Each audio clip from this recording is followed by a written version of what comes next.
Morning student, my self professor Uday Patel. Last time हमने convolution सम देखा था।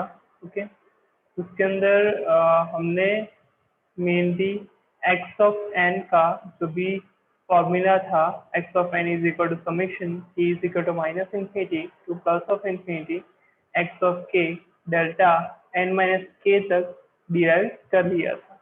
ओके, उसके बाद हम यहाँ पे देख रहे हैं कि कन्वर्शन सम फॉर्मूला जो भी है, ओके, वो कैसे आपका इक्वेशन उसको हम डिराइव करेंगे। Wait a minute.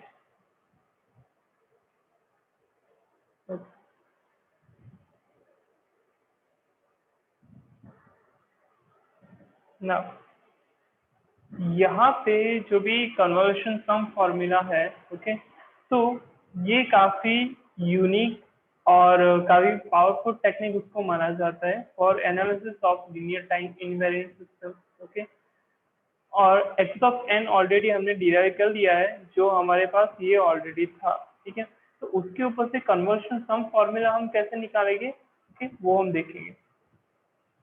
तो पर्टिकुलरली अगर आप यहाँ पे देखो तो एक्स ऑफ एन है, ओके, वो क्या है कि अप्लाइड एज इनपुट इनडायरेक्टली, वो तो हमें पता है कि एक्स ऑफ एन इनडायरेक्टली क्या है, हमारा इनपुट है किसके लिए, डिस्क्रीट टाइम सिस्टम के लिए। ओके, और उससे क्या मिलेगा, किसी भी सिस्टम को पर्टिकुलरली आप इनपुट देते हो तो उससे आपको आउटपुट मिलता है, या हम ऐसा बोलते हैं कि कुछ रिस्पॉन्स मिलता है इनपुट का। ओके, तो रिस्पॉन्स क्या है, वाई ऑफ एन है। वाई ऑफ इन इनडायरेक्टली क्या है, आपका आउटपुट है, input system and after then your response. Okay, response of input, input response आप जो बोलते हो वो। Okay, which is y of n. तो वाई ऑफ एन किस तरह आप डिफाइन कर सकते हो, y of n is equal to T x of n. Okay, जो यहाँ पे आपका एक्स ऑफ एन है, ओके, उसके अंदर आपका ये वाला जो भी वैल्यू है वो यहाँ पे रखा गया है,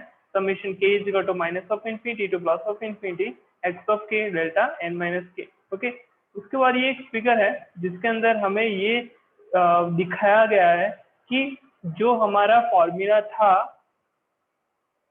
के is equal to minus infinity to plus of infinity, कि जिसके अंदर हमने प्रीवियस थियरी के अंदर क्या देखा था, k is equal to minus to के लिए अगर आप प्रोडक्ट हम लेते हो, okay, x of k into delta n minus k यहाँ एक्स के इज इक्वल टू टू रखते हो तो ये वाला फिगर आपको मिलेगा, माइनस वन रखते हो तो ये वाला फिगर मिलेगा, जीरो रखोगे तो ये वाला फिगर मिलेगा।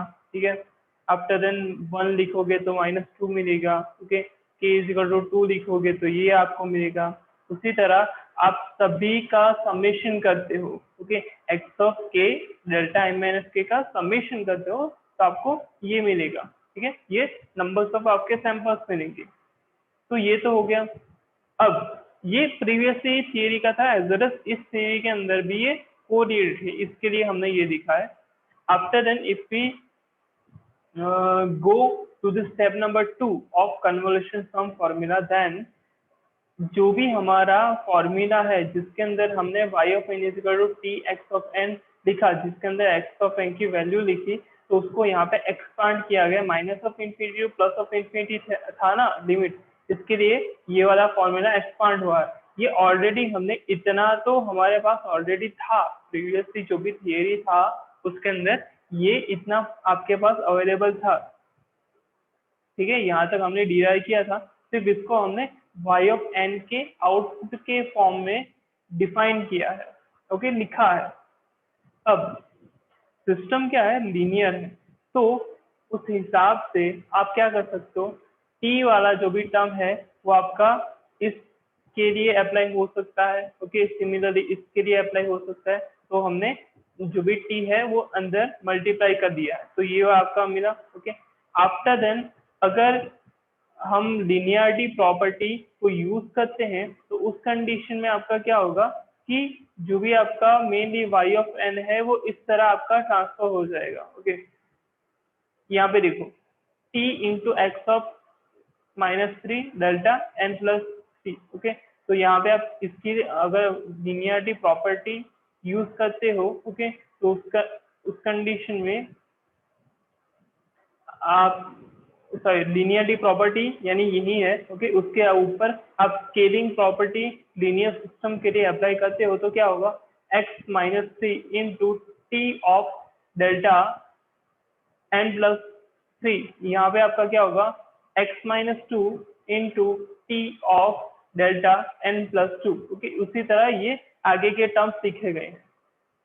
अब ये जो भी हमारे पास क्या है, ये पूरा का पूरा इतना पोर्शन है, उसको अगर आप कॉम्प्लेक्स फॉर्म में लिखना चाहते हो, जैसे जनरलाइज फॉर्म में हमने लिखा था अभी तक, तो उस कंडीशन में आप क्या लिख सकते हो, यहाँ पे हमने क्या किया था, y of n is equal to T x of n हमारा मेन फॉर्मूला था, a हमारा कोई कांस्टेंट वैल्यू है। ओके, तो इनडायरेक्टली इसको मैं क्या लिख सकता हूँ, y of n is equal to a t x of n। Okay, और a is equal to constant. Summation क्या है, टाइम किस लिए यूज होता है, कोई लॉन्ग अगर आपका क्या है, किसी minus of infinity to plus of infinity या फाइनाइट वैल्यू पे आपको अगर आपको जनरलाइज फॉर्म में दिखाना है तो आप ये लिख सकते हो। ठीक है, तो k is equal to minus of infinity to plus of infinity x of k t of delta n minus k आप लिख सकते हो। ठीक है, इस फॉर्म के ऊपर से ही ये फॉर्म आया है। ठीक है, तो उसके बाद का स्टेप है step number 5, the response of the system is the unit sample sequence delta n is given as t of delta of n is equal to h of n। अब h of n क्या हो गया कि वो unit sample response है, या फिर उसको आप इम्पल्स रिस्पॉन्स ऑफ सिस्टम बोल सकते हो। ठीक है, अब इसको अगर आप क्या करते हो कि डिस्क्रीट टाइम सिस्टम, सॉरी, अगर ये डिस्क्रीट टाइम सिस्टम सिर्फ इनवेरिएंट हो तो ऊपर का जो भी इक्वेशन है वो इस इक्वेशन के अंदर कन्वर्ट हो जाएगा। देखो, शिफ्ट करना यानी क्या कि 1 सैंपल के लिए शिफ्ट करना, 2 सैंपल के लिए शिफ्ट करना, तो जनरलाइज में आप क्या लिखोगे, delta n minus k is equal to h of n minus k. अब k की जो वैल्यू आप लोगे ना, ओके, उतने तक आपका क्या हो रहा है कि आपका सिस्टम शिफ्ट हो रहा है, ऐसा बोल सकते हो। n माइनस वन लिखोगे तो क्या होगा, 1 शिफ्ट हुआ। ओके, n माइनस टू लिखोगे तो 2 शिफ्ट हुआ। ऐसे करते करते आपके क्या है, वो शिफ्ट सैंपल्स, एक्चुअली k आपका जो भी है वो शिफ्ट सैंपल को रिप्रेजेंट करता है।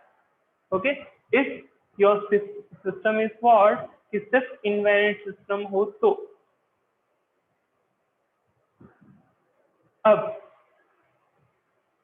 the above equation indicates that, okay, ये जो भी आपका इक्वेशन है वो क्या इंडिकेट करता है कि if the excitation of shift invariant system is delayed then the response is also delayed by same amount।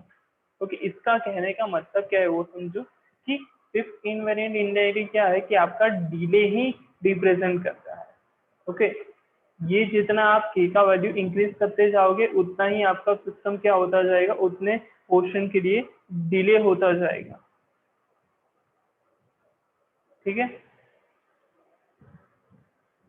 Now t of delta n minus k is equal to h of n minus k हमारे पास available है।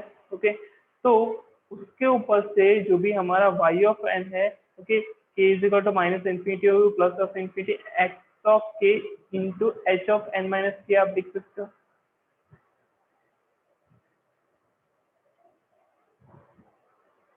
और उसके ऊपर से हमारा conversion सम क्या है, y of n is equal to x of n into h of n है। ओके, और जहाँ पे आपका y ऑफ n क्या है कि k is equal to minus infinity to plus of infinity x of k into h of n minus k है। ठीक है, x of sorry y of n is equal to response. Okay, हमारा जो भी impulse response या system का response है वो है, एक्स ऑफ n हमारा इनपुट है, एच ऑफ n जो भी है वो किसके ऊपर डिपेंड करता है, कैरेक्टरिस्टिक ऑफ सिस्टम के ऊपर डिपेंड करता है। तो ये पूरा का पूरा जो भी डेटा है उसके ऊपर से हमने ये फिगर ड्रॉ किया है, input sequence x of n discrete time system with unit sample response h of n and output response y of n is equal to x of n into h of n, okay, is equal to k is equal to minus of infinity into plus of infinity x of k into h of n minus k. उसके बाद computation of convolution sum, okay, कि आप convolution सम का computation कैसे करोगे, कैसे calculate करोगे, okay.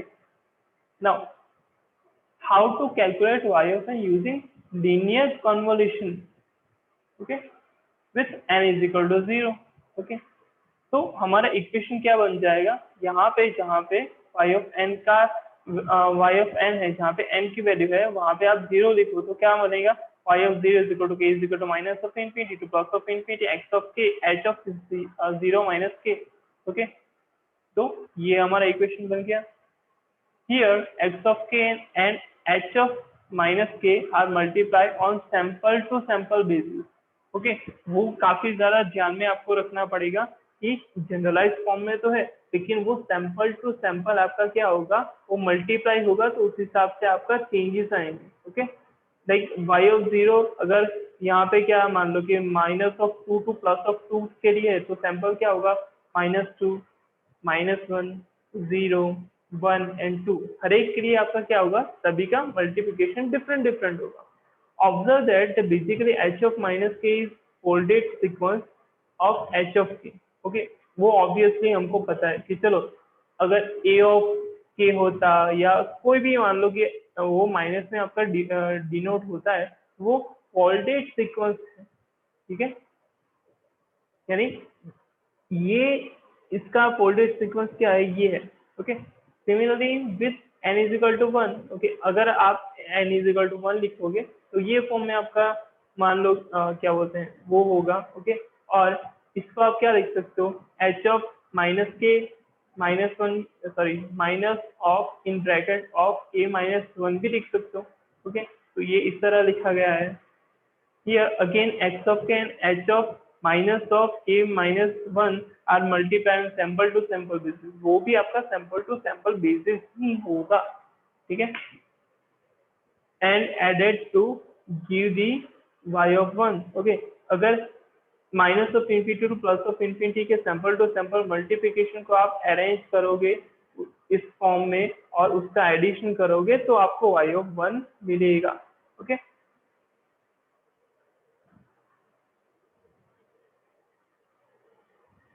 अब फोल्डिंग क्या है, फोल्डिंग के लिए sequence h of k is folded at k is equal to 0 to get h of minus k, okay.